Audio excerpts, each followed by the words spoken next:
Hello there, I'm Rick, and today I want to talk to you about something I think about quite often, and that is, what am I teaching whom right now?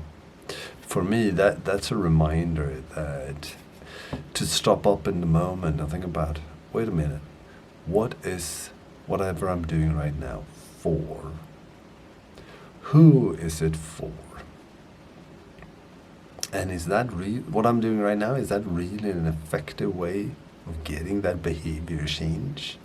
Getting whatever it is to last that I'm doing right now?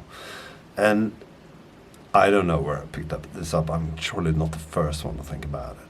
But what am I teaching right now? If I look at my behavior, everything signals. If I say no to something, if I say yes to something. And we all have this inconsistency.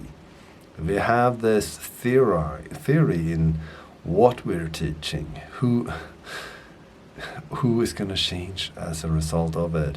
And we fall back, we realize, well, yeah, when everything's calm, this is the what I'm teaching. But then I get stressed in tunnel vision. And the what changes. I can then stop and breathe and take a minute to remind myself, this isn't the what I want to teach. Quite often we don't think about enough about who am I teaching this to. Quite often we think about our manager, our clients, our kids, our spouses, trying to change them. But what we're missing is, I'm also teaching myself something. If I endure versus draw a boundary. If I stand tall and help someone else straighten up, I teach myself as well. Quite often everything is a projection. Also, who am I teaching what?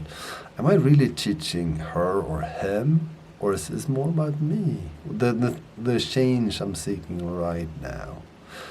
And as you can tell, I have to remind myself, what am I teaching whom right now? Also in this moment, is this the right time? I can totally recommend the book Mindsight, where we're talking about sometimes we get so preoccupied by being in conflict, stressed out, getting in a block mode. Right now is not the effective way and the timing to teach this. Help them calm down. Take a few breaths yourself if you're too excited. If you're a leader and you want to give feedback, quite often if you're angry, it's not the right time to give that feedback. Instead ask, well, why do I feel the need to give feedback in anger? That's highly ineffective.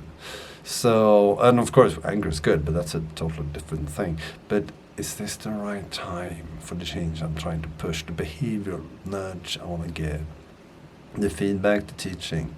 Is it going to last if I try to give them 10 things to memorize in a minute?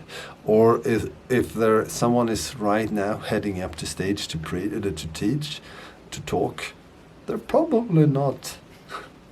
Whatever you put into their head, the second they go up on stage, it's going to be gone. They're not receptible to whatever nudge you're giving them. Likewise, if they're standing in a queue with the people talking to them, figure out when is the time to approach them with the change and the message you want to give them. And what am I teaching whom right now? That's our responsibility. If I want to see a lasting change, I own that. Do I experiment with the message? Do I experiment with thinking, who is this really for? Quite often I can talk to, we say, well, I'm trying to teach that team over there, but I've been talking to the wrong person on that team. They might not have the mandate. They might not have the bandwidth. They might not have the knowledge. Are you talking to the right person on the other team to see the change happen? You have to experiment. You have to, in this equation, you have to be willing to move with different parts and see if it works. That responsibility is on you if you care about it. And once again, it also teaches us that sometimes we don't care. We're just doing it because we inherited this behavior, or everyone's doing it like this, so we don't really resonate with it. So it's so important that we do think about, where am I in whatever I'm teaching? Why does it matter to me? And myself, I started with this: how can I dare to be personal versus just the value or the effect of the routine that I'm teaching? Because that helps the teaching.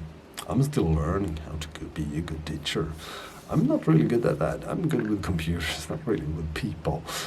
But once again, we can use words like this to put things in a string that's an effective order to process it, so we can do the work that matters. Just like you. It's worth it. Whom are you teaching what right now? And you can tell I mixed up the orders, but it doesn't really matter as long as we get the things right. So with that, I'll leave you. Have a good one, my friend. Take care.